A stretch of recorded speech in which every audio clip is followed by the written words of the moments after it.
मोमिन एक बहुत बड़े शायर थे। उन्होंने एक ऐसा शेर लिखा जिसको जब गालिब ने सुना तो उन्होंने बोला कि ये शेर इतना खूबसूरत है कि इसके बदले में मैं अपना पूरा दीवान दे सकता हूँ, like the entire collection of poetry. लेकिन मोमिन के उस शेर में उर्दू का एक ऐसा लफ्ज़ है जिसका मतलब अगर ना पता हो तो शेर समझ ही नहीं आएगा।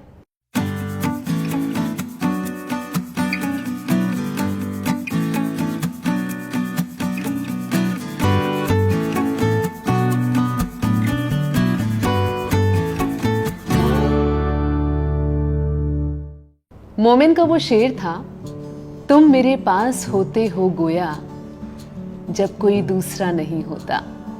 अगर गोया लफ्ज का मतलब ना पता हो तो शेर का मतलब ही नहीं पता। गोया कहते हैं जैसे की को, एज इफ। जैसे अगर मैं आपसे बोलूं आप तो ऐसे रो रहे हैं गोया बादल बरस रहे हो, तो जैसे कि।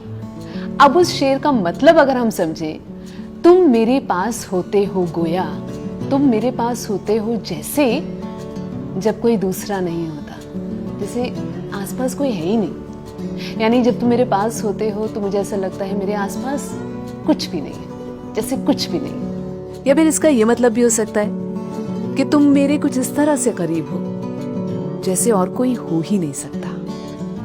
और आपके फेवरेट जॉन एलिया ने भी तो एक शेर लिखा है जिसमें गोया को बिल्कुल बीच में रखा है और इतना खूबसूरत है। वो लिखते हैं कि उसने गोया मुझी को याद रखा, मैं भी गोया उसी को भूल गया। मतलब जैसे उन्होंने मुझी को याद रखा था, जैसे कि मैं उन्हीं को भूल गया। जैसे आप तो ऐसे देख रहे हैं गोया आपको सब कुछ पता था। तो अब ऐसा करते हैं, आप भी कुछ लिखिए इस लफ्ज को इस्तेमाल करके। कमेंट सेक्शन में कोई शेर लिख दीजिए, कोई सेंटेंस लिख दीजिए जिसमें गोया लफ्ज इस्तेमाल किया गया हो। याद रखिएगा, गोया का मतलब जैसे कि।